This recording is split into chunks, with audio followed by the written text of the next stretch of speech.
Holy Mary, Mother of God, pray for us sinners now and at the hour of our death. Amen. Seat of wisdom, Pray for us. St. Thomas Aquinas, Pray for us. St. John Bosco, Pray for us. St. Richard Gwyn, Pray for us. St. Philip Neri, Pray for us. the Father and of the Son and of the Holy Ghost. Amen. Right. So this is part 1A. There's a part 1B, a part 1C, and a part 2, which we might not get to. Part 1A then, if you want to go to the first slide, please. Yep. Why is it not?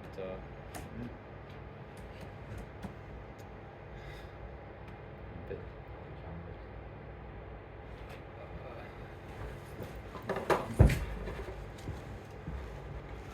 Oh, there we are. All right. This is where we begin, and this I unashamedly have pinched from lots and lots of different presentations given by Kent Hogan. If you don't know him, it's worth watching him, particularly between the years of about 2000, 2001 and 2006. He used to go all over the United States to universities debating the professors of geology, anthropology, biology and all of this, and ran rings around them. And the most interesting thing about those debates is not just the amazing stuff he comes out with, but really how poor quality his opponents are, even though they have fancy titles. They really don't have any answers at all, they don't have any arguments, and they're very, very poor public speakers as well. Most of his presentations he begins in this way, and I think for a very good reason, because a lot of evolution is just the teaching of what we think of as evolution is a sleight of hand. So here's what you're being expected to believe in. Unless you're a backwards, right-wing fundamentalist, inbred, Southern Baptist creationist, this is what you believe in. Cosmic evolution, chemical evolution, stellar evolution, organic evolution, macroevolution, and microevolution, which I put quotation marks around it because it really has nothing to do with evolution. It shouldn't be in there, and that's part of the sleight of hand. Now, cosmic evolution, where did everything come from, and particularly matter? If there was once a time where there was nothing at all, and then suddenly there is something, that's a pretty big change. Where did stuff come from? And you can't just say the Big Bang, because what was it that went bang? Also, where did the laws come from that govern explosions and things going bang? That already had to have existed, or you can't have a Big Bang. Also, big doesn't make any sense because big is relative to small, so you have to have dimensions. Where did they come from? So there was a time before any of that existed, and in fact you have three things that need to exist, and they need to exist simultaneously. You have matter needs to come into existence. So did that spontaneously come into existence? That's what we're expected to believe. Space, dimensions had to simultaneously exist. You can't have matter without having dimensions, or where do you put it? And time has to exist, because if you have matter and space but no time, when do you put it? So matter, time and space have to coexist, and they all have to spontaneously start to exist, and we're expected to just believe that. Cosmic evolution. Chemical evolution, essentially you have a periodic table with all of these elements. Where did that come from? Did they all evolve from hydrogen? How do you get uranium out of hydrogen? And like cosmic evolution, it's really not dealt with, it's just glossed over. This just sort of happened. Oh, it happened in the Big Bang. Okay, don't ask too many questions, moving swiftly on. But then you stop and think about it, it really is an insurmountable problem. Where did it come from? Where are all those elements from? You can't say they all came about through fusion, because you can't get an entire periodic table coming from just hydrogen. So you need to have chemical evolution, and again, like cosmic evolution, it needs to happen right at the start before anything else can happen. Stellar evolution is the stars, but also the planets. Where did they come from? Or the stars formed because bits of stuff stuck together and then it just started burning. Well, there's a number of problems with that. Oh, fusion creates stars, but stars are where fusion happens, so there's a chicken and egg problem there. Also, bits of matter sticking together when they bang into each other happens on a very, very small level. Bits of dust stick together, maybe, perhaps. But if you get two rocks and bang them together, it's the other way around. Beyond a very, very low, there's quite a low threshold where beyond a certain size, it has the opposite effect. What we're being asked to believe is, where did the planets come from just stuff kind of stuck together and made a bigger and bigger thing, and eventually it was a planet. Something along those lines. Doesn't make any sense, defies all the laws of physics, and we're not seeing it today. You don't get two planets forming an even bigger mega planet. That just doesn't happen. Also, with all the stars that are out there, we don't really see stars being formed. We see stars dying all the time. We see nova and supernova, and there are quadrillions of stars out there that exist, and that's a fact. And yet, we see them dying, but we don't see any new ones being created. Now, that's a simple mathematical problem there. You've got a certain number, and if they have a certain lifespan, the input has to at least equal the output. Does that make sense? You have to have as many people, it's like a population of human beings. There's as many people being born as there are dying if you want the population to stay the same. So there's a huge population of stars. We don't see any stars being born, we see lots of them dying. So where do they all come from? And we've never actually witnessed a star being born. They will say, oh, we saw that star being born. The problem with that is you're not really observing it. You're observing it at a very, very long distance. So all you really see is a tiny amount of light. And you see that amount of light getting brighter. But we don't know if maybe there was a dust cloud in front that cleared or something like that. So the assumption, they'll make assumptions and they'll say, oh, this star was born. We don't know that. Also, by the way, we don't really know how far away they are. That is a huge, there's a lot of trickery going on in that, and I can say more about it later on if you remind me, because they use parallax trigonometry, which is just utter nonsense. You can't do that. You just can't do that. That's supposedly how we know how far stars are away. Billions of light years away. You can't use trigonometry to calculate billions of miles, or how light or how intense the light is how they use to calculate how far something away is, which again it's nonsense. Right, organic evolution. So these stars and planets just sort of spontaneously formed out of this big bang. There was nothing exploded and made everything. So there was nothing. Space, time and matter spontaneously began to exist. The laws of physics governing things going bang and so forth spontaneously began to exist. They sort of evolved themselves from nothing to existing, I guess. And then everything went bang, and then there was matter. By the way, there's not enough matter or energy in the universe, and by a factor of something like 10, they reckon there's about 10% of what there needs to be for the Big Bang to be true. So they call the remaining, whatever's missing, 80-90% dark matter and dark energy, which is just laughably fiction. It's science fiction. Dark means it doesn't exist. Dark means there's no evidence for it existing, but our calculations don't add up.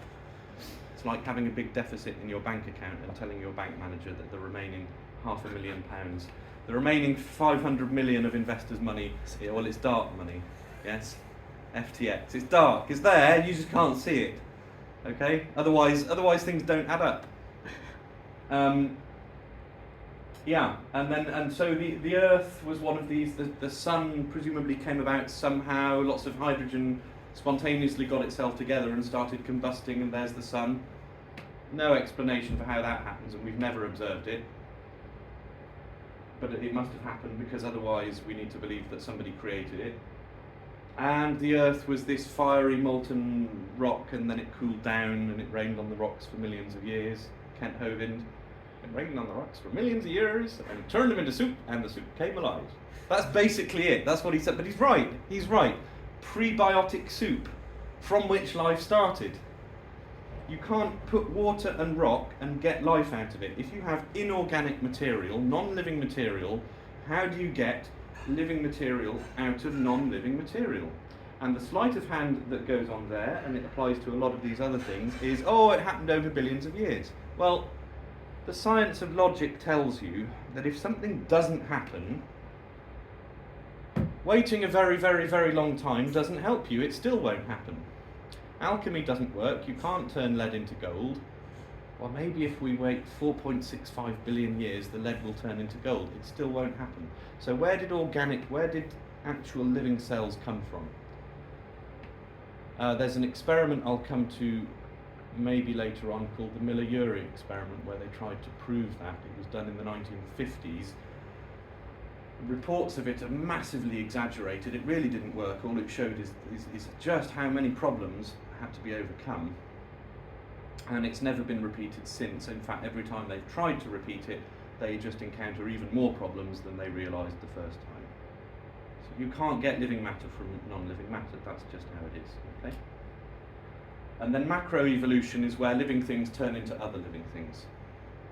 So if we're being scientific about this, you have to say, well, have we ever seen from a population of dogs anything other than a dog being produced? No, we haven't. Okay, well then you can't really start saying that the amoeba turned into a fish, the fish grew legs and walked on the land, and then it turned into a reptile, which then grew wings and turned into a bird and all the rest of it. There's some evolution textbooks out there teach that the whale used to be a cow because it has a pelvis, which is nonsense. I mean, it has a pelvis, but because muscles need to attach to it. But the cow walked into the water and turned into a whale. How did that happen? Did the cow grow a blowhole in the top of its head? It makes no sense at all. So macroevolution is what most people think of when they think evolution. Monkeys turning into human beings. Oh, you don't understand it at all. It's not monkeys that turn into human beings.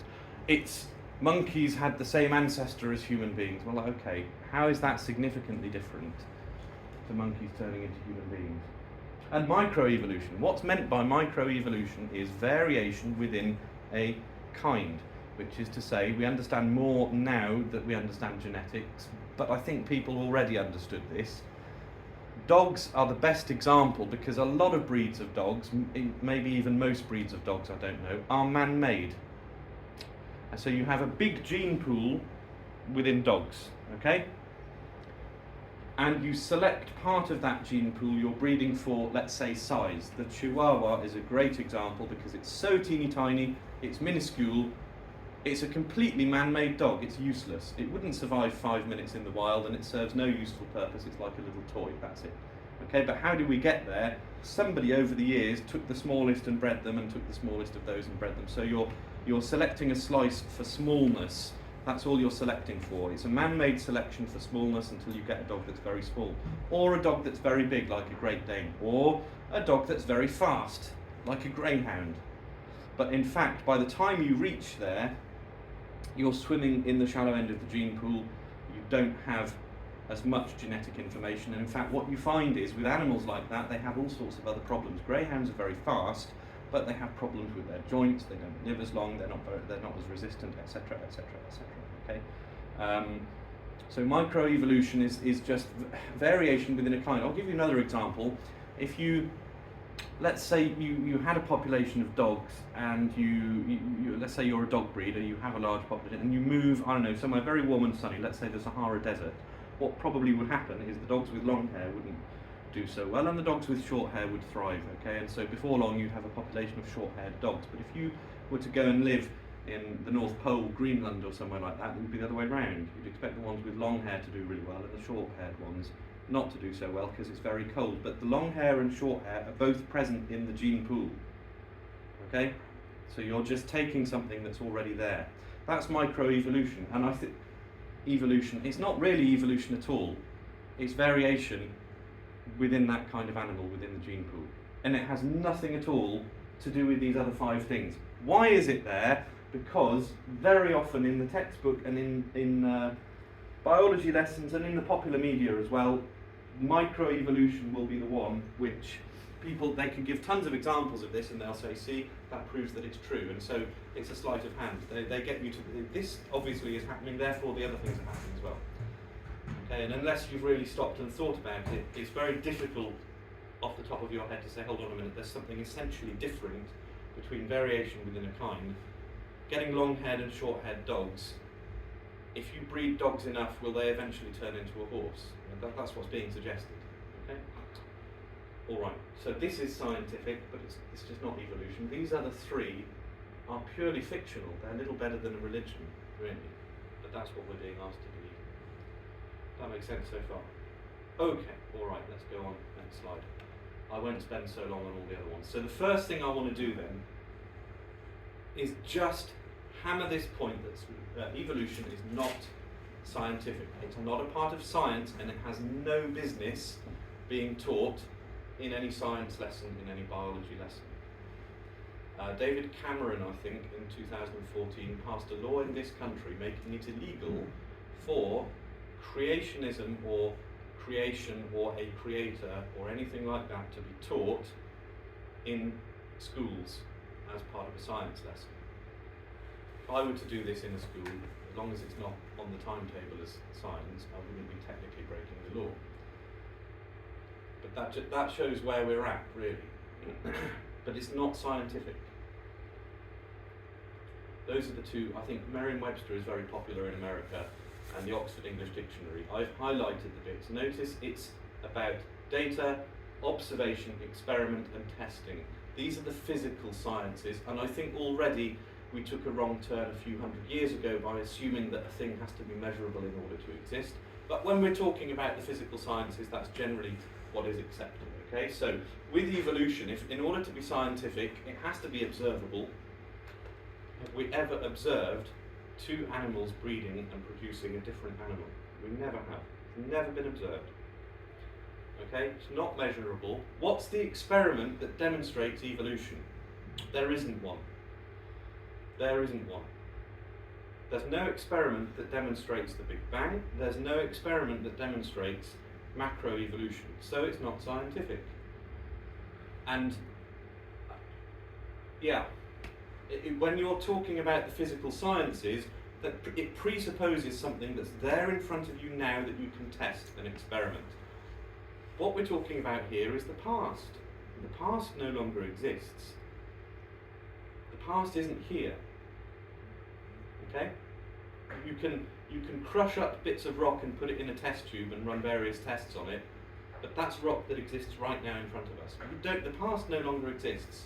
So they've mixed two things together. They're talking about the past and they're calling it science, but it isn't. It doesn't fit their own definition of it.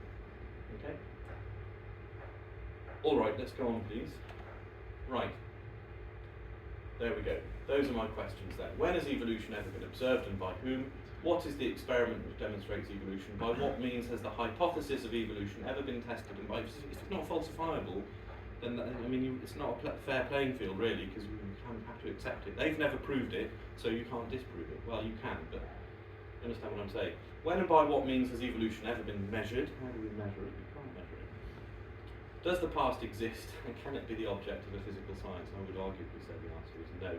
And finally, special pleading aside, is it therefore fair or honest for the scientific community, quote unquote, to present this to the uneducated masses as being no different to any other science? You'll notice that the mainstream media is very fond of saying scientists say, and that's it. You're just meant to take their word for them. It's like a modern magisterium. But the fascinating thing is, intramurally, among themselves, in these various journals that nobody really reads, they admit, haven't got a clue. But when they talk to the outside world, they go, oh, yes, of course, we know everything. Yeah. It's not the same as any others. I'm sorry, it's not science. It's simple as that. You notice the debate is always couched in terms of religion versus science, faith versus science, and we mustn't engage in that. That's fighting the battle on the enemy's ground that they have picked. The minute we go into that, we've already lost, we've already accepted something that isn't really true. It's not religion versus science. It's arguably religion versus religion, because evolution is a religion, it's a religious worldview, but also it's good science versus fake science. This is fake science. And if you are going to be strictly scientific, you have to throw all of this out. So I think that has to be the starting point of any debate. Not religion versus science, but first of all, is evolution science? No, it's not. Let's go on. Next slide, please. Right, how old is the Earth then? This shouldn't, strictly speaking, be something important, because as I've said before, if something doesn't happen over a year or two, then it won't happen over millions of years. However, they say it takes millions of years, and in the popular mind, that is what explains it. Most people, I would say virtually all people, if you said an amoeba turned into a fish, turned into a lizard, turned into a bird or whatever, if you said this happened over the course of 6 months, they'd say nonsense, get away. Okay? The princess kissed the frog and the frog turned into a prince. A primary school child knows that's a fairy tale and it doesn't really happen in real life. But what if we waited billions of years? Maybe then the frog would turn into a prince.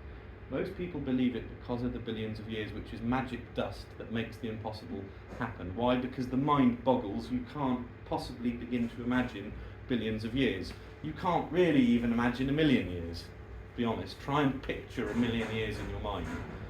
You just can't, can you? I mean, I teach about the ancient Greeks 2,500 years ago. That's a long old time ago. That's a long time. And I can almost not picture how long that is in terms of decades and centuries and so on.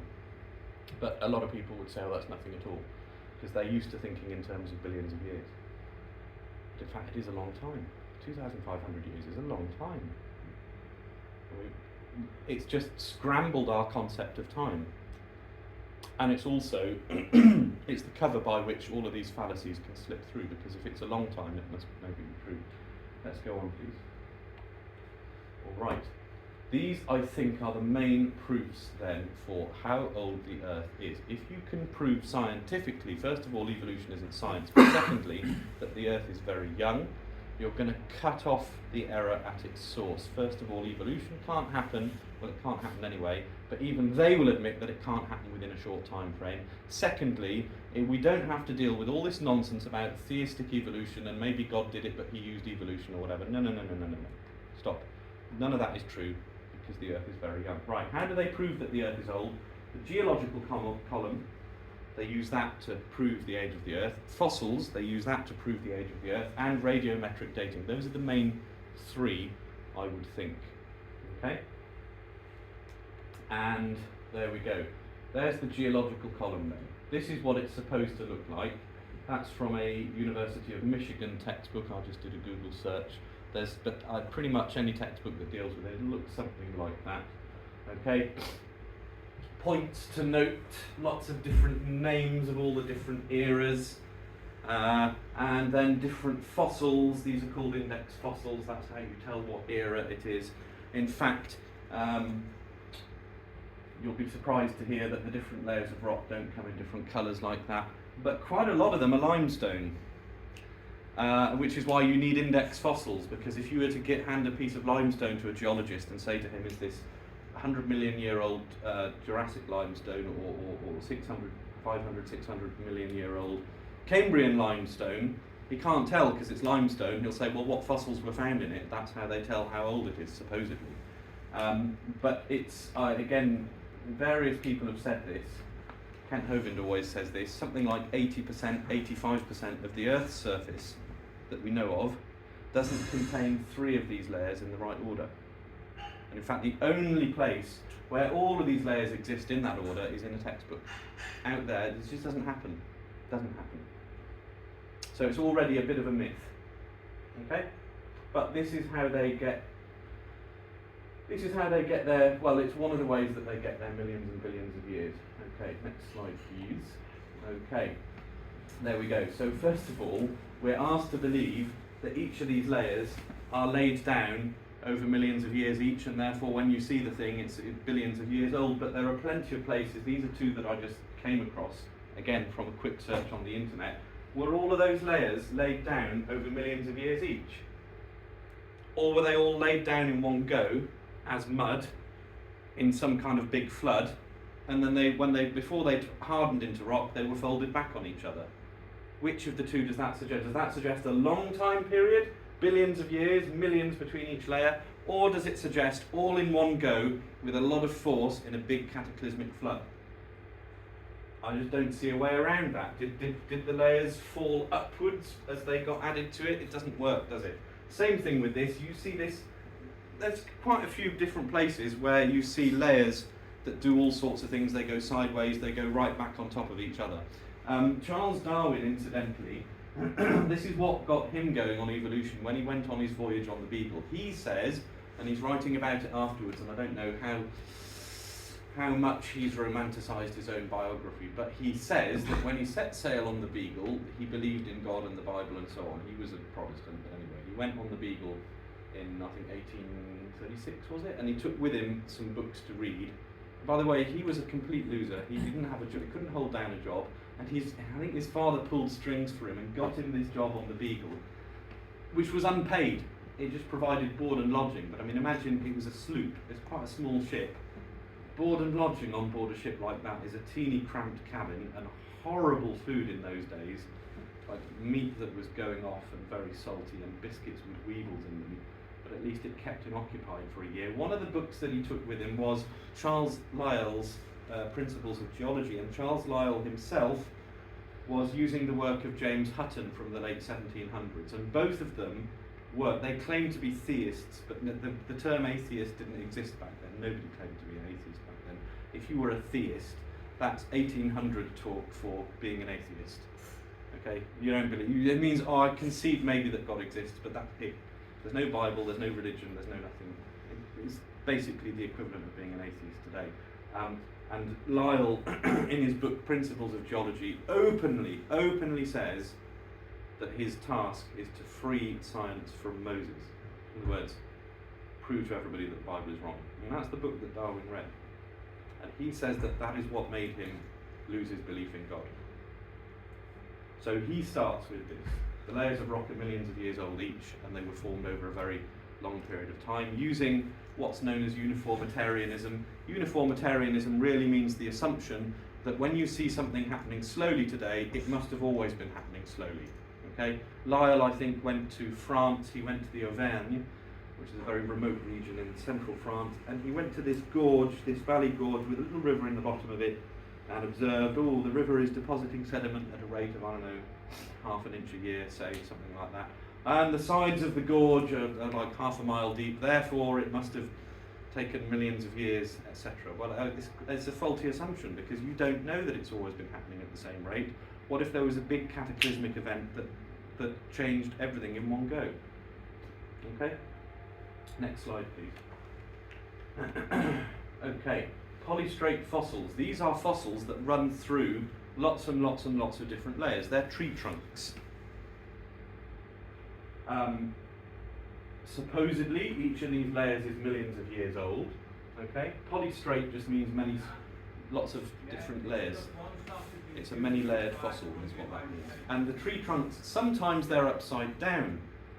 Very often they have no leaves, no branches, no roots, usually. But the point is they're all vertical. Now, you would expect, if this were a long, millions of years each layer process, that they should be lying down sideways.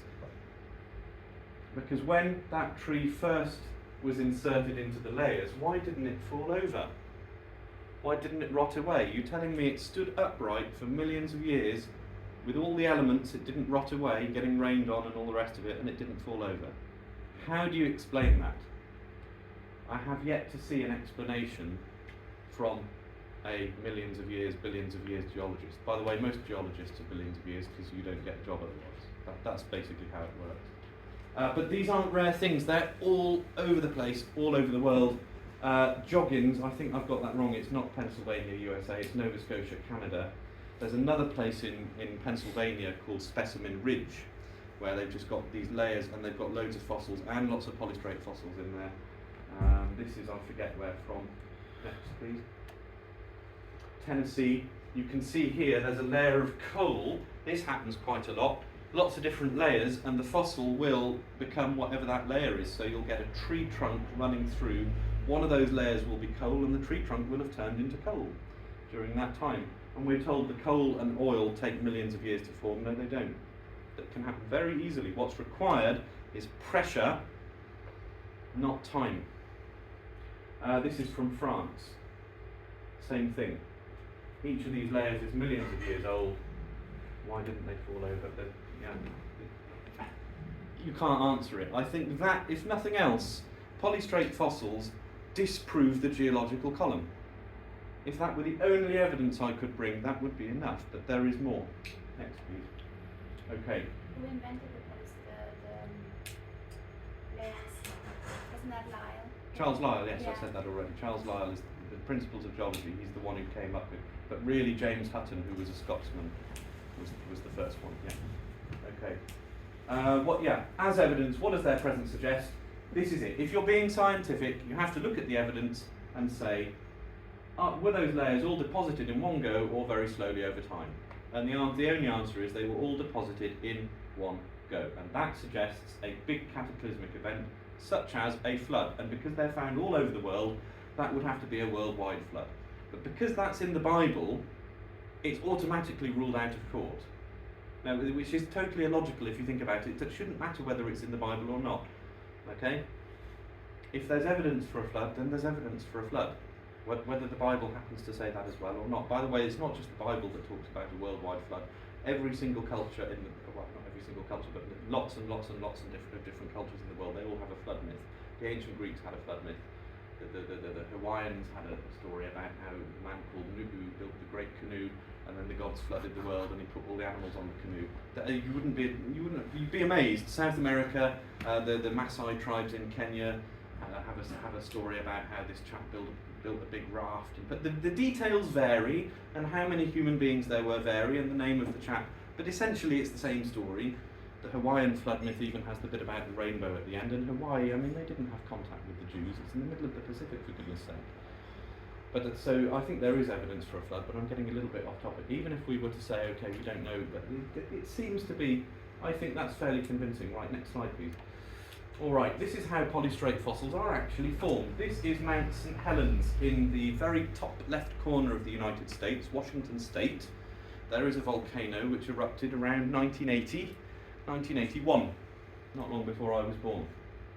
And what happens is, at various points, the trees are uprooted because of the upheaval of the land, and they end up floating here. This is actually a lake with lots of kind of waterlogged tree trunks floating on it sideways. As the tree trunks become more and more waterlogged, they turn 90 degrees, and they end up like this. They end up mostly underwater, like an iceberg, floating near the surface, a little bit sticking out, and eventually they become so waterlogged that they just sink slowly downwards. That's a little bit what you're seeing there. That's the same place, Mount St. Helens. And they sink downwards. Obviously they've lost all of their branches and all their roots. Those are the polystrate fossils that we find.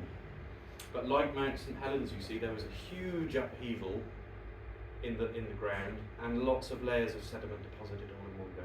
So Mount St. Helens is a teeny tiny little version of what happened worldwide, the flood. Yeah. Okay. Next slide, please.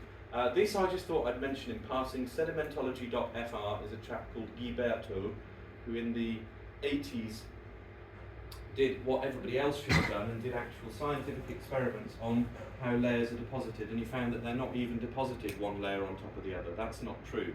In moving water, lots of layers on top of each other get deposited like this, end to end. Okay? So you can have something down here which is later than something up here because it's further along. And he tried it out in the Bay of Naples, and it worked as well. So it's not just in a river. He even, I think, went to the University of Colorado, and they had like a simulated riverbed with a bit like a water park flume going around inside an enormous, massive hangar. And then the experiment has been done again and again and refined since then. And not only is it repeatable, it demonstrates, the more they refine it, it demonstrates it even more clearly. They use big and little particles and medium ones, and some of them are coloured black and some of them are white. So you can easily see what happens to them.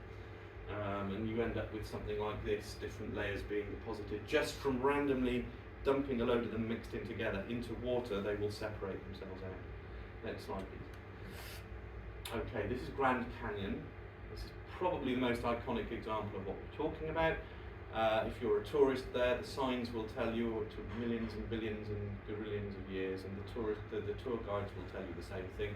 It's a huge, great big thing carved out of the landscape, and a teeny little river in the bottom. In fact, it's a pretty big river, the River Colorado, but by comparison with the canyon, it's quite small. Now, what we're told is that the little river, plus a long time, carved out the canyon. The other explanation, though, is that it was a lot of water in a short time that carved it out, because if there were a worldwide flood, what would happen is the water would run off, but it would get trapped in certain pockets, and it would be like a dam, and eventually the dam bursts, and that's where the canyon gets carved out. And there's a number of different proofs of that. Next slide, please. So here, yeah, that's a sort of map of it. Goes all the way back to where there's 4 states that meet. I think it's Utah, Colorado, Arizona, New Mexico, something like that. That bit around there is where the water would have backed up and then would burst through the dam. In between the different layers, there are no signs of erosion, which there would have been if they'd been sat there exposed to the elements. You would expect to see erosion marks between each layer. There aren't any, which suggests they were all laid down in one go. Next slide, please. And that's, yeah, here we go. So 4 states. Here's the Grand Canyon in Arizona. If it had burst, the water would have kind of been, this is just imaginary, we don't know exactly where the water would have gone. But this bit up here, if there had been a runoff from the flood and it had been trapped, somewhere behind the Grand Canyon, the water would have backed up until it burst. The other thing is, and I didn't manage to find a sideways elevation, but it's fascinating really, the river enters the canyon at 2,800 feet and it exits the canyon at 1,800 feet. So it drops 1,000 feet as it goes through Grand Canyon. But the middle of Grand Canyon is 7,000 feet high. Now rivers don't flow uphill. If the river carved out Grand Canyon, it would have had to have flowed like that. Because where it enters and where it goes out, the middle is much, much higher. Rivers don't flow uphill. Simple. I mean, I don't really see the answer to that either. I think it's wishful thinking. But it's probably we would know a lot more if people had done serious research into this, but they don't. It's only really creationist organisations which are small and grassroots funded. All the serious scientists think they know all the answers, so they just don't look into it. Right, next slide, please. Sorry, Okay. just, Yes. so what does the river currently do? Does it form? Oh, it goes along the top of bottom. It goes along the bottom. Oh, okay. But with very okay. steep sides of the canyon, which allegedly were carved out as the river ate its way down through them. Yes? Yeah. But the top of those sides is higher than where it enters, Right. which is why I say it would have had to flow uphill. Does that make sense? Yeah, no. Yeah, okay. Index fossils I mentioned before. This is from the American Journal of Science. The rocks do date the fossils. That's the layers of rock in the geological column. The rocks do date the fossils, but the fossils date the rocks more accurately. Stratigraphy cannot avoid this kind of reasoning if it insists on using only temporal concepts because circularity is inherent in the derivation of timescales. That sounds to me like they are admitting to circular reasoning. We tell you how old the layer of rock is by the fossils we find in it. Well, how do you know how old those fossils are? Because of the layer of rock that we found it in. So we use the layer of rock to date the fossils, and we use the fossils to date the layer of rock. It's circular reasoning, not scientific. The intelligent layman has long suspected circular reasoning in the use of rocks to date fossils and fossils to date rocks. The geologist has never bothered to think of a good reply. I'm not aware of a good reply to that, except I'm a scientist, how dare you. Yeah, but that's basically the reply you're going to get. This is from the American Journal of Science, J.E. O'Rourke. Next slide, please. Okay, so how old are fossils? Well, fossils don't normally happen. This is from a textbook, I forget where. The idea is, and this what the same thing here. You see, oh, the animal dies, and then sort of the layers of. The idea is that the Earth, all around us, the ground, is constantly rising very slowly. Because little bits of dust or whatever, like a room that you haven't been in for many years, has a layer of dust in it. Okay, the ground slowly built up, but it takes millions of years. Okay, so when something dies, it eventually gets covered over. And then it fossilises. That's in the textbooks. It's in the textbook of a certain school, which some of you know, which some of you may even have been to, that I won't mention. Because I'm a nosy Parker, whenever I can look inside people's textbooks, I do. And in the A-level biology textbooks, it has a picture of a stegosaurus on its side, gradually being covered over in time. But that doesn't happen. If you hit a cat with your car and it crawls to the side of the road and dies, go back a year later, there'll be nothing left because it will rot away. You'll have scavengers picking the bones clean, and even the skeleton won't remain intact, right? And it certainly won't be a perfectly preserved skeleton, and that doesn't happen to a fish either. That's not how it works. If your goldfish dies because you go on holiday for a year and forget to feed it, you're not going to find a fossilised skeleton in the bottom of the tank. It'll be gone. Okay? If you want to fossilise your goldfish, the way I would go about it is to empty the water out and dump a load of concrete on top of it, and that's it. It will fossilise because the air is trapped. You have a bit of air and a bit of kind of microbes in there that will eat away the flesh, but the skeleton will survive. But it needs to happen immediately, and it needs to happen with a huge amount of force, and it needs to be crushed. That's the important point. It needs to be crushed. So why do we find fossils all over the world? We find evidence of animals that died in a disaster. They got crushed. And a lot of these dinosaurs died with their backs arched. They died in an emergency. They died instantly. Okay? Next slide, please. Okay. I'm going to show you some fossils where I want you to tell me if there is any possible way that these fossils could have died of old age. Or does it absolutely 100% have to be the case that they died instantly in a disaster? Right, let's go. Next slide. There we go. So this is a fish eating another fish, fossilized in the act of swallowing a smaller fish. It died with its dinner half in and half out of its mouth.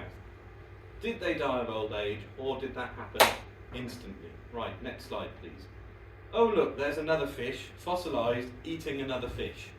By the way, do check, these are not the same pictures from different angles. Right? How many fossils can there possibly be of a fish that died in the act of eating another fish? Well, there's 2. Next slide. Oh look, there's a third one. This time it's almost finished eating its dinner. And then it died before it could quite finish. Right, next one. Oh look, there's a 4th one. Right, next slide. Oh, and a 5th one. Right, this is a fossil. This fish is not eating, it's giving birth. It's a fish that died halfway through the act of giving birth. Oh, it took millions of years. It just naturally died of old age, and then over millions of years it fossilized. I don't think so. That happened instantly. Right, here we go. What are these fossils of? Can anybody tell? The one on the right is more obvious. Those are jellyfish. Okay. Does a jellyfish have an external shell? No. Okay. Does it have an internal skeleton? No. Is there any part of its body that is not jelly? When one dies on the beach and is washed up on the beach, roughly how long do you think it takes for that jellyfish carcass to rot away? Maybe 24 hours, maybe 48. Definitely if you come back in a week it will be all gone. Because it's all soft tissue and nothing else. It very, very quickly rots away. Okay? And yet, look at how well preserved. I mean, it's not even half rotted away. It's you shouldn't have fossilized jellyfish if it took even a week or 2 for those layers to form. There shouldn't be any fossilized jellyfish at all. And yet, I've picked out 4 examples. There are others from all over the place, all different places. Okay, next slide, please. Fossilized octopus. Does an octopus have an external hard shell? Does it have an internal skeleton? Is any part of its body hard? In fact, there is one part of its body that's hard, and that is the beak. It's so small you can't see it. It's a little triangular thing that's sort of where you would think the mouth would be. A little triangle of, I think it's very, very hard cartilage, something like that. Octopus, fascinating creature, very intelligent, but the brain is quite small, but that's because the rest of the brain appears to be, from what we can tell, spread out in its body. The legs actually have, it's kind of like the brain is partly contained in the legs, and if a leg gets cut off by a predator or something, the leg on its own will try and make its way back to the octopus. And there are loads of stories, if you look on the internet, of octopus doing things that just are unimaginable. In an aquarium, some janitor that the octopus takes a dislike to, and it squirts him, and then it'll be someone who goes off. I think there was one who went off on maternity leave and came back a year later, and the octopus remembered her and squirted her and still didn't like her. Right? And there's another story about another aquarium. I forget which one this was, but it might have been in Paris, but I might be wrong. And very rare, valuable fish in a tank that disappeared. It just was gone. They came in one morning and it was gone, and there were 1 or 2 little remnants left, and it had been eaten. And there was watermarks leading down the corridor and around the corner to where this tank was, and it was the octopus had got out. Now, the tank that the octopus was in was completely sealed off. The only way it could have got out was the pipe that goes in where the water pump is. So, and it got out through there. It squeezed itself practically flat as a pancake to go through a vent. Because it's entirely made of jelly, it can contort itself all kinds of different ways. Got into the corridor, walked down the corridor and around the corner and then got into the tank where this rare fish was, ate it, got back out again, walked round the corner and down the corridor and then got back into its own tank. And when they came in the morning, this fish was gone and there was the octopus looking all innocent in its own tank. This is the kind of things they can do. But again, they don't last long. The body rots. And it certainly wouldn't be preserved in as good condition as some of these fossils unless it had been killed instantly and covered instantly, buried instantly with pressure and not a lot of time. Bang, and then it's fossilised. Well, it obviously doesn't fossilise immediately, but it dies instantly is the point. Yes, next slide. This is a very interesting one. This was in Creation magazine, which exists in this country. I think you can subscribe to it. It's about every month or every 2 months. It's Protestant people who do it, but they do a very good job. This is a fossilised octopus where I think you can see the ink sac is still intact. And they actually had the dried hardened ink in it, which they scraped out. They put it into a jar here, and they put a little bit of water in it. Next slide.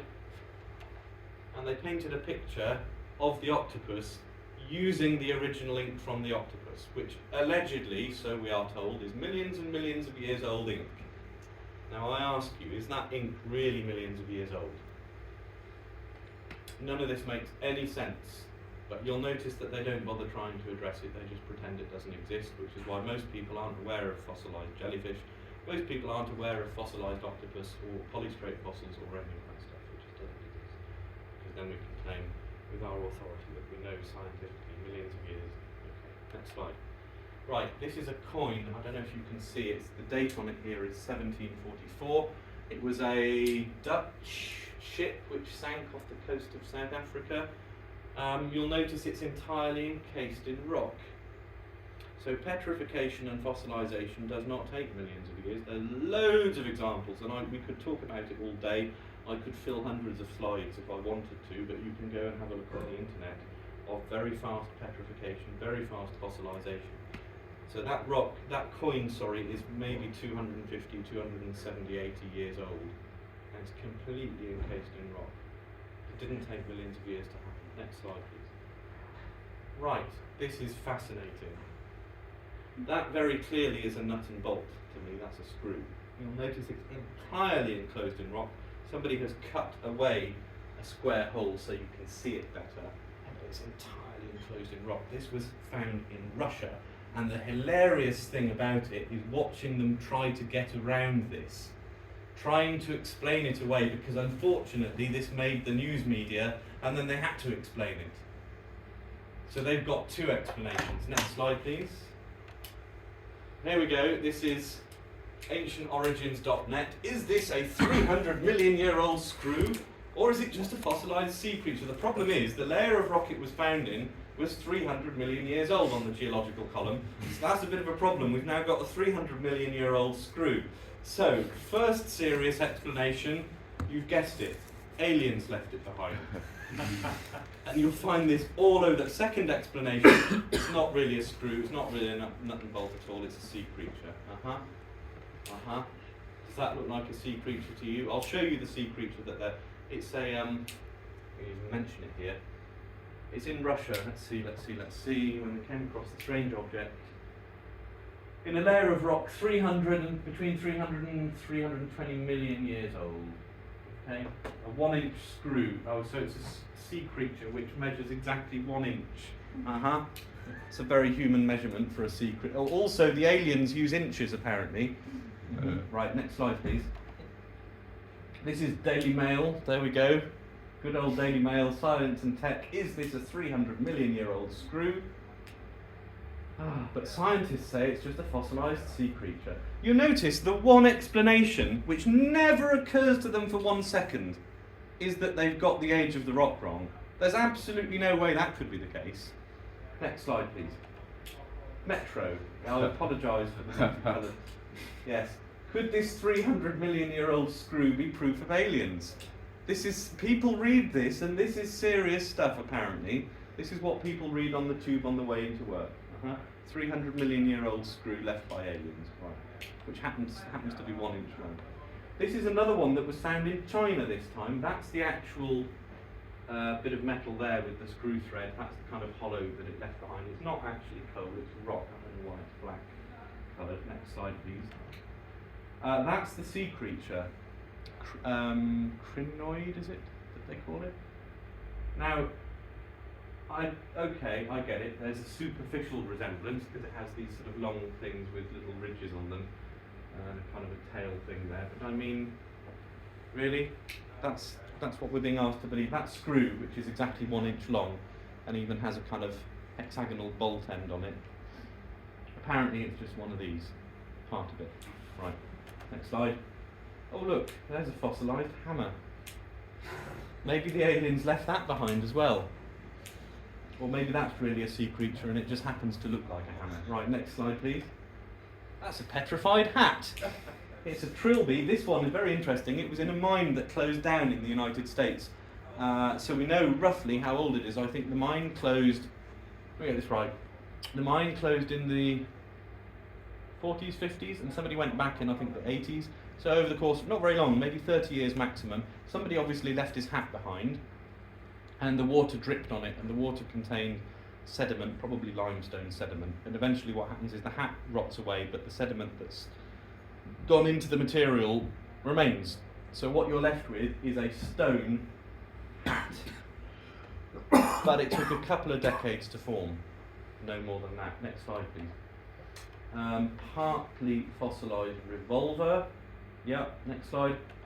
This is a Kent Hovind one, a fossilised pickle, where it was an abandoned house where they'd had jars of, pickle is just a gherkin, isn't it? Jars of gherkins, and the lid of one of them had rusted off, and the elements had turned it into stone. Between the 60s and I think the early 90s, so again 20 to 30 years maximum is how long that took. Next slide please.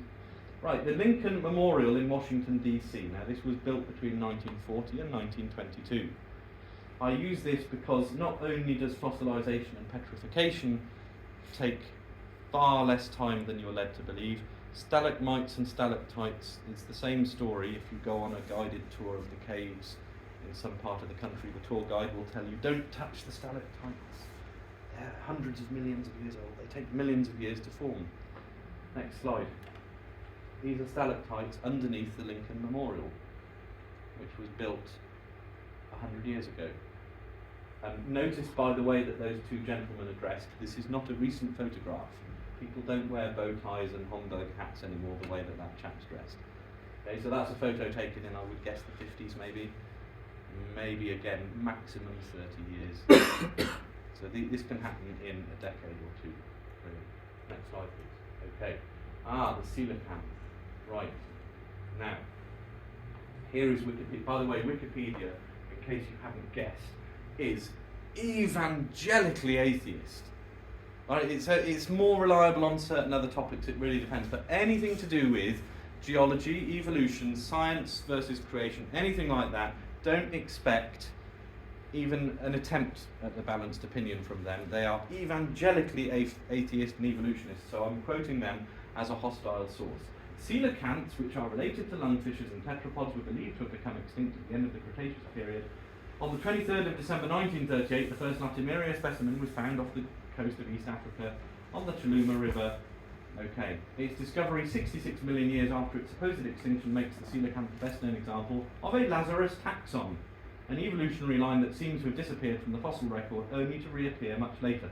Since 1938, West Indian Ocean coelacanth have been found in the Comoros, Kenya, Tanzania, Mozambique, Madagascar, someplace I can't pronounce, and off the south coast of KwaZulu-Natal in South Africa. Right, that's a very slimy and dishonest way of saying, oops, we got it wrong. By the way, 66 million years, they've already massaged the figures there. The coelacanth was an index fossil for 300 to 320 million years ago rock. The coelacanth was the index fossil for 300 million years, not 66. But even though they've massaged the figure down from 300 million years ago to 66 million years ago, it still doesn't help them. Supposedly, this was alive slightly before the dinosaurs, well, or about the same time as the dinosaurs, and has long ago become extinct, and it's now an index fossil. And oops, in 1938, somebody found one still swimming around, still alive. It's a Lazarus taxon. If you invent a fancy name for it, that kind of explains it away.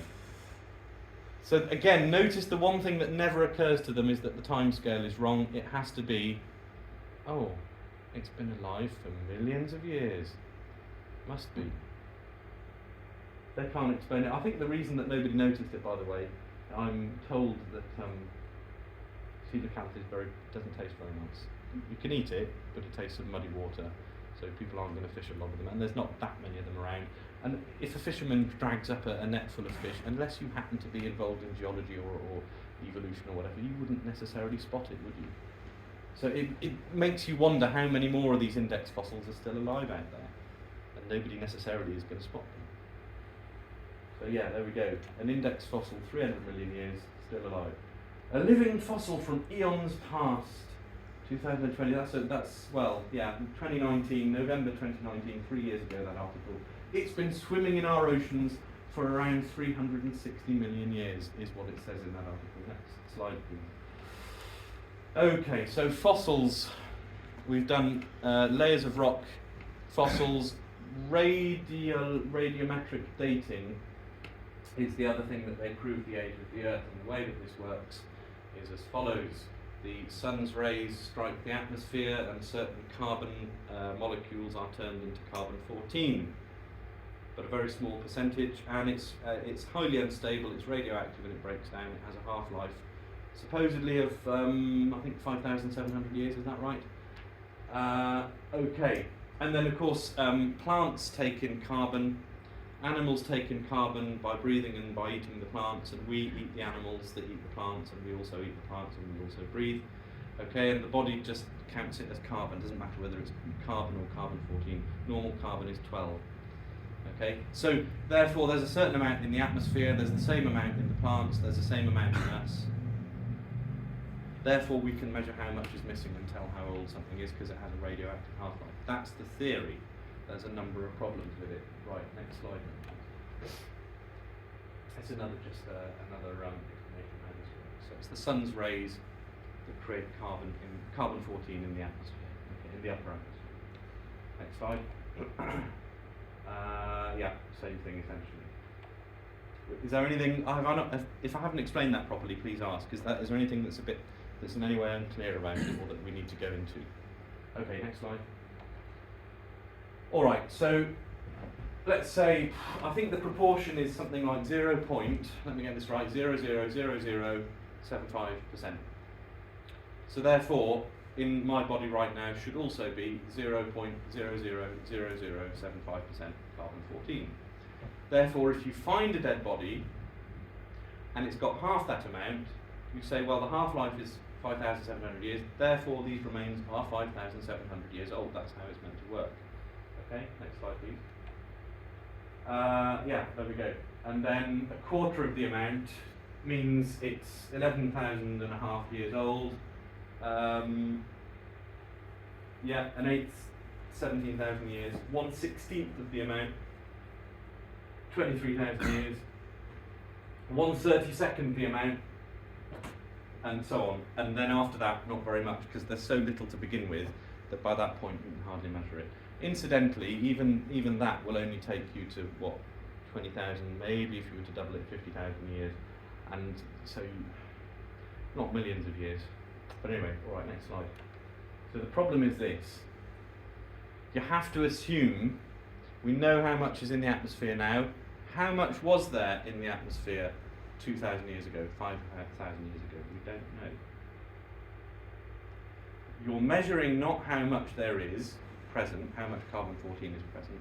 In effect, you're measuring how much is not present. Well, if you're going to measure the absence of something, you need to know how much there was to begin with.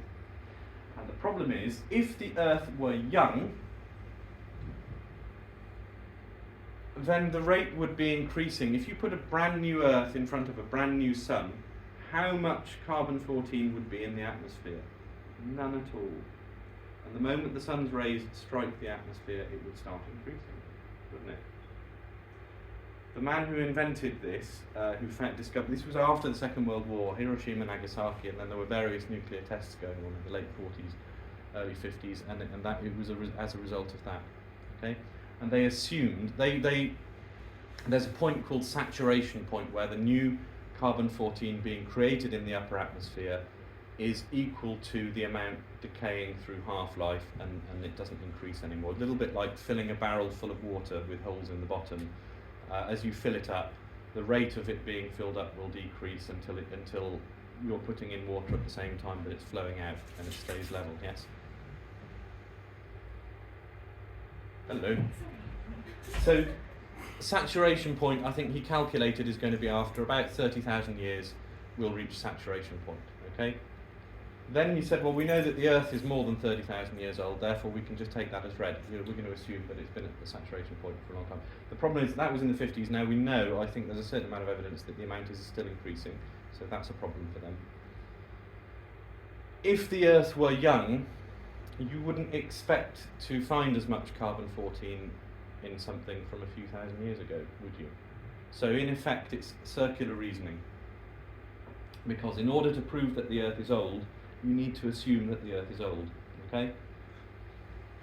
And besides which, I mean, people get stuck on the fact that carbon-14 is wildly inaccurate, and it is inaccurate, but that's not the main point. The main point about it is the concept itself is flawed. You're measuring what's not there. You're measuring how much is missing from an amount that you don't know to begin with. That's not scientific. You have to guess how much was there to begin with, and then you can begin to measure how much is now missing today. It's not scientific. It's just too big an assumption. Okay. All right. Next slide, please. So this is Dr. Willard Libby who invented it.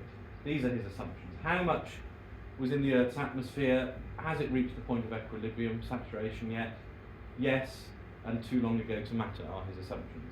Was carbon-14 present in the Earth's atmosphere thousands of years ago and the same amount as today? Yes, you have to assume that or it doesn't work. Is the rate of decay of carbon-14 uniform? Yes. Well, it might be, but we don't know, and you have to assume that or it doesn't work. Is there no other way that it can decrease? Can it be washed out? Again, you have to assume that there is no other way that it can decrease. And again, we don't know that for certain. Okay? But all of those things are variables you have to assume or it just doesn't work. Next slide, please. So, this is the Kent Hovind analogy. Right, Kent Hovind, if you watch one of his videos, explains this as only he can explain it. He says, imagine that you walk into a room and there's a candle burning on the table. It's a lighted candle. There's nobody in the room, but that candle is lit. And I say to you, how long has that candle been burning for? Well, it's an impossible question to answer, isn't it? Because I don't know how. When was it lit? Tell me when it was lit. Tell me how long it's been burning. Well, I can measure the candle and I can say, well, it's 6 inches tall. Great. That's scientific. Wonderful. I can measure the rate of burn and I can say, well, it's burning down 1 inch every hour. That's great. But when was it lit? Well, I mean, that depends how tall it was to begin with, and we don't know how tall it was. How much was there to begin with? How much was already missing by the time I entered the room? We don't know that. Also, are there any other factors, like if you open the window and let the air in and the flame flickers a lot, that's going to burn a lot faster, isn't it? And we don't know that. But this is in effect what's going on with carbon dating. Not scientific. Too many assumptions. The concept is seriously flawed. Next slide, please. This is a famous example of a woolly mammoth that was discovered, and they carbon dated it, and one part of it was 29,500 years old, the other part was 44,000 years old. It's the same animal. Doesn't work. This is nearly 100% margin of error for the same animal. Next slide. Okay, the shells of living mollusks in the 60s were dated, and they were 23,000 years old allegedly, even though they were still alive. Shells from living snails were carbon dated as 27,000 years old in the 1980s. Right, this is 30 years after they'd been doing this, and they're still getting it wildly wrong. Next slide. Freshly killed seal dated as having died 1,300 years old. This is the official explanation. Talk Origins is just dreadful. I mean, it's just an evolution apologetics website, really. But their explanation is, oh yes, it's because it was the Arctic seawater, and carbon-14 doesn't behave the same way in Arctic seawater. Well, okay, for argument's sake, let's accept that. what you're saying in effect is we know why it got it wrong. Well, if that's the case, how do you know it hasn't got it wrong in other areas that you're later going to find out? How can you ever know that it's got it right if that's the case? Yeah. Next slide, please. This is a very famous thing. This is the is this the tuff? Homo erectus was thought to have vanished some 250,000 years ago, but even though he used two different dating methods, Swisher kept making the same starting find. Bones were 53,000 years old at most, and possibly no more than 27,000 years old, a stretch of time contemporaneous with modern. Oh, right, no, this is Leslie Houghton from Newsweek. Right, next slide. There we go. So here, that's a 96% margin of error. It's either 53,000 years old or 27,000 years old. Well, if you have a nearly 100% margin of error, what is the point? How scientific is that? And by the way, both of them are probably wrong, for the reasons I've just explained above. Next slide, please. This is from the proceedings of the 12th Nobel Symposium in New York. So, fairly serious people, you would think. They say, if a carbon-14 date supports our theories, we put it in the main text. If it does not entirely contradict them, we put it in a footnote, and if it's completely out of date, we just drop it. Well, I'm sorry, that's not honest, is it? That's just not honest. But most people won't be aware of that. Next slide, please. Right, this is the KBS stuff. Okay. K. Bremensmeyer, I think, is the name of the person who first discovered this. So KBS just stands for K. Bremensmeyer site, and tuff is this kind of layer of, I think it's ash in East Africa. Excuse me, this is Wikipedia today saying, oh, it occurred approximately 1.87 million years ago. Well, that's not entirely honest, we'll come back to that. Between 1970 and 1985, the age of the tuff was the subject of intense academic dispute. They're not telling you what that dispute was, notice, they're just saying there was a dispute, with a variety of dates proposed. This dispute came to be known as the KBS tuff controversy, and in the whole rest of that article, they never explain what the dispute was. But it's hilarious. Next slide, please. So, it originally, in 1970, they used potassium-argon dating, which is a similar in theory to carbon dating, because you have a radioactive thing, it breaks down, but one thing turns into another, and it has a half-life. But potassium-argon dating, there's other ones, lead, uranium. Carbon dating can only work on carbon, so when you're talking about rock, you need to use something like lead, uranium, or potassium-argon. But it's even more inaccurate than carbon dating, and the concept is flawed for the same reason. You don't know how much there was to begin with, and you're measuring how much is missing. So this layer, this KBS tuff, this layer of, I think, fossilised ash or something in East Africa, they dated it as 212 to 230 million years old in 1970. In 1972, a human skull was found underneath that 212 million years old layer. Oops, oh dear, we've got a problem now. So they took it away for carbon dating. Oh, it's 2.9 million years old. Well, that can't be right, because human beings only began 250,000 years ago, as we know from the geological column. So they sent 10 different samples away to 10 different laboratories, and they got answers ranging from 500,000 to 2.64 million. Well, that's a margin of error of 500%, more or less. It's all nonsense. Next slide, please. Okay. Here are some examples of potassium-argon dating, where we know that dating the layers of rocks using radiometric dating just does not work, because there are volcanic eruptions and we see new layers of rock being formed, brand new. So we know how old they are. I already mentioned Mount St. Helens in the top left corner of the USA in Washington State. But you have Mount Etna in Sicily,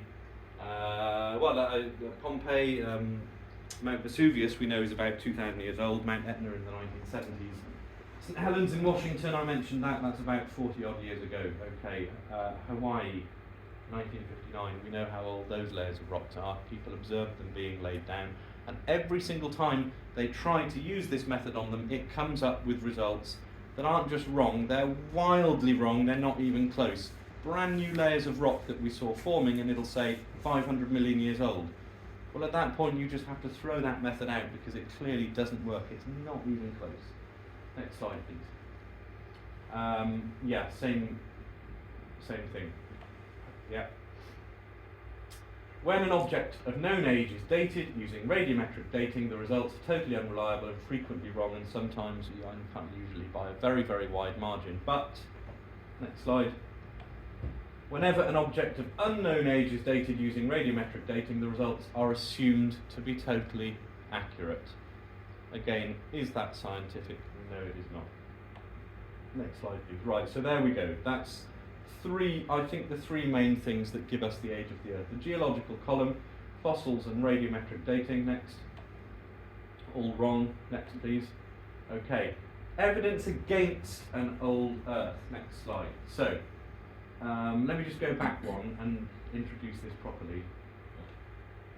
Previous. Yeah. Oh, you know what? Just leave it. It's fine. I think evidence against an old Earth, if you want to say the Earth is young, and it is young, there's no question about it, it's roughly 6,000 years ago, I think here I would say you need to find something that can't be that old. Okay, it's a little bit like if you found a treasure chest buried in the ground, let's say it's on a ship that sank, a Spanish treasure galleon, you look inside the chest and there are loads of coins and there are dates on the coins, a little bit like the one I showed you earlier on, yes? Now I might say to you, when did that ship sink? Well, I don't know. Okay, can you put a time limit on it? It can be no older than this. And in fact, if you look at the date on a coin, it can't be, it can't have sunk before the coin was minted, can it? So if the coin says 1650, it must have sunk after 1650. Does everybody follow me, yes? Mm-hmm. Okay. If you find all the coins minted with the date 1650, but there's one coin that says 1699, well then it must have sunk after 1699. Even though it's only one coin, that's a limiting factor. That's what we mean by a limiting factor. There only has to be one, and that's it. That just draws an absolute line under it. Yes? Do we all agree? Okay. Now that means you probably would say 1699 on the coin. The ship must have sunk in the early 1700s. But you don't know that. All you know is it's no older than that. You don't know that it's not radically younger.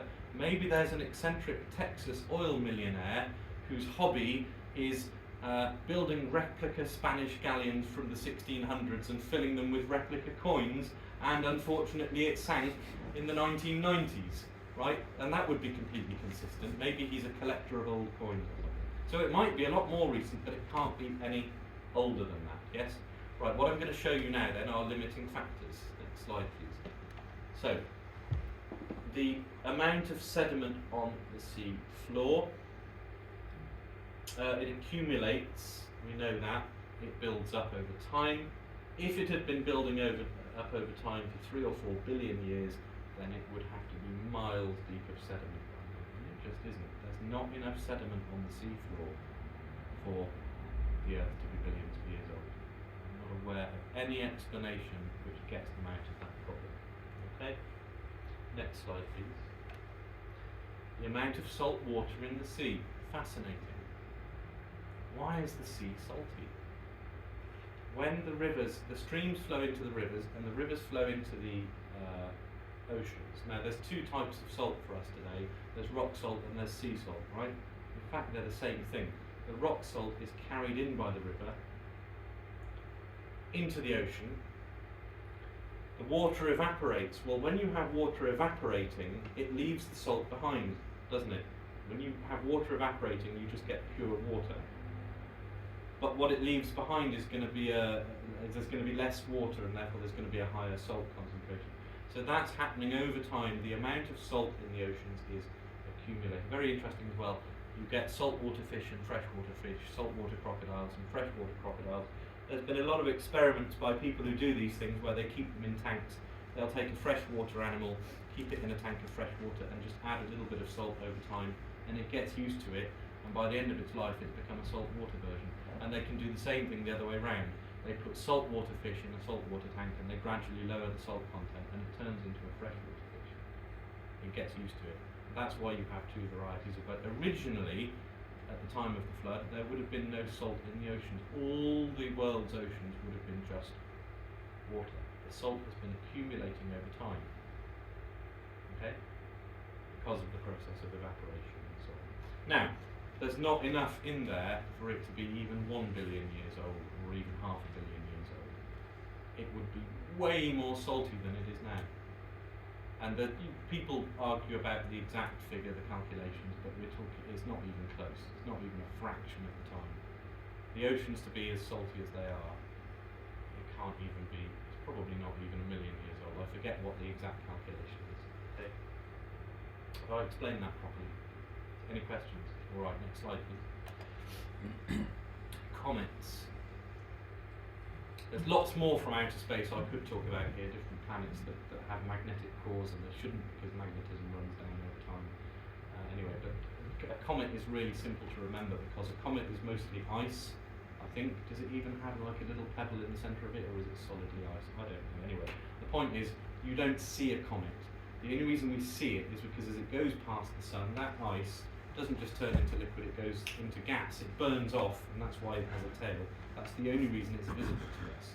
Well, now clearly, even if it's in a very, very, very elliptical orbit with the sun at one end, it comes back once in a very long time, you've not got an infinite amount of ice, have you? So eventually that ice is going to be gone, and it won't take billions of years. So why are there still comets? They should all have gone by now, they should be long gone. Comets should be a phenomena that happens early on, and then the ice burns off and then they're gone. And if we're at the end of a very old universe, a very old solar system, a very old Earth and Sun, there shouldn't be any comets anymore. Okay? So what's the explanation for the creation of comets? Sorry? How did comets come about in the first place? Oh, I don't actually know. Okay. But they're there. They're just lumps of ice, really, floating around. Yeah. But yeah, so if we're in a 4.65 billion year old Earth, how can there still be comets? And the answer, I mean, there are comets that we know of, or that we knew of before, that now no longer exist because the ice is all gone, it's all burnt off. They came up with, the chap was called Van Oort, I think, and he said, oh yes, there's an infinite comet generator, just beyond the reach of what we can see and detect. How convenient. Like dark matter and dark energy. The evidence for its existence is that we're in real trouble if it doesn't exist. Therefore it must exist. No one has ever seen it, no one has ever detected it, but it must be there. So it's an Oort cloud, it's an infinite comet generator. It's like a solid wall of ice that just throws new comets out every once in a while. And that's how they're still appearing after billions of years. Absolute nonsense, science fiction, and not very sound reasoning either. Right, next slide please. Okay, soft tissue in dinosaur bones. Most people have never heard of this, even though it was really the discovery of the century. These 65 million year old fossilized bones, I think somebody accidentally dropped one on the floor of the lab and it broke open and there was soft tissue inside, and not only that, there's red blood cells inside. So is it really 65 million years old? And the answer is no, it can't possibly be that old. It cannot possibly be that old. And it's done the rounds. Mary Schweitzer was the scientist who discovered it. That's Scientific American from December 2010, but I mean it still really hasn't made its way into the mainstream media. But this is a little bit what I was talking about before. Intramurally in the so-called scientific community, they're a lot more honest with each other, but when they're talking to us plebs, they put on a completely different face, and they don't allow a lot of this embarrassing stuff to get out. Why could the red blood cells be in it if it was millions of years old? Because they won't last that long. So it's just like... It's organic matter, yeah. It decays over time. Organic matter doesn't, it'll rot away, or I guess it's microbes that act on it, something like that. Is that what causes decay in flesh? Yeah. Something like that, yeah. It doesn't last. Where was it found though? Because I mean that, wow. Such a hundreds, The original bone, I would imagine North America, Yeah. I think. I mean, Because it was a so North not in American. ice there. Sorry? In ice or? No, it was Yeah. fossilised on the outside. That's why they thought it was a fossil. So it had partially turned to stone, and they assumed it was stone all the way through. It had begun to petrify, but on the inside it hadn't yet. Because you can find like a lamb bone or something from a couple hundred years ago, literally bone dry. Yeah. Because that suggests that it's not even thousands of years old, but perhaps only hundreds. Yes. Well, That's right, yeah. Yeah, that's a very good question, actually. It's a very good question. I don't actually know. I mean, maybe it is only fairly recent, or maybe it's a bit older than that. Maybe it was, yeah, I honestly don't know, but I don't think it was frozen. There are frozen, I mean, the mammoth I showed you earlier on, I mean, they've been gone for a fair old while, and they find them all the time up in the North Pole, in the Arctic Circle, with the undigested contents of the stomach, and it's fresh green grass and leaves, which suggests there was green vegetation up at the North Pole a while ago. There's a whole other world before the flood. And again, because it's the flood, and because the flood is in the Bible, it can't possibly be true, so therefore we pretend we haven't seen it, is the answer. But yeah, this is a whole rabbit hole that it's worth going down. There is loads of stuff out there if you know what to look for. I haven't included it in here. I just simply mention it as a limiting factor, that things can't be that old. Right, next slide please. The moon is moving away from the Earth. It's an inch and a half every year. It gets slightly further away. You do the calculation, if we've been here for billions of years, the moon would have been much closer. And they've tried to get around it by saying, well, gravity, the further away it gets, the faster it moves, so maybe it wasn't that close, but okay. But the problem is the moon affects the tides. So even if it were a little bit close, I think it's, even if it were a little bit closer, you'd have tides that would make life on Earth just absolutely impossible. Things wouldn't work if the moon were even slightly closer. Next slide, please. The Earth's magnetic field is running down. The gentleman who discovered this, by the way, is a scientist called Thomas Barnes. I remember that name because there was a boy in my class at school called Thomas Barnes. In fact, he was the captain of the rugby team. Not the same guy. But he discovered it, and it converted him to being a creationist from being an evolutionist. Just this one fact. Because he said the Earth can't possibly be that old. 20,000 years at most. Okay. Yeah, this. So I did yeah. two. If you've done 2 in 1, I think that's it. Yeah. So there we go. That's it. Essentially. There's a few other things I just threw in there just to think about. The oldest literature in the world is maybe what, 3,000 years. Maybe 3,000 years old. Oldest trees in the world are maybe 4,000 years old, something like that. Human population, yeah, it's a parabolic, it's a curve that goes upwards, particularly after the Industrial Revolution. But if you work the human population backwards and look at what the population was in the whole world, it's pretty clear that it goes back to a few thousand years ago with, well, not just Adam and Eve, in fact it would have come through Noah and his 3 sons. But it definitely is not 250,000 years worth of human population. Otherwise, the population of Earth would be much higher than it is. And in fact, hundreds or even thousands of years ago, it would have actually been much higher than it is, unless you say that it stayed exactly the same for 246 of those 250,000 years, and then it went up. This doesn't really make any sense, I think. Okay, and there are a few other things as well. I've mentioned a few of them. There are other ones.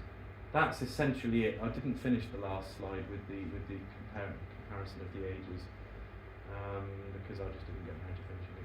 I didn't have time. But that's the age of the Earth, and I think if you can prove scientifically that it's a young Earth, that just solves all of these problems, and it means they haven't got their magic powder to sprinkle on their alchemy, that a rock turned into an animal.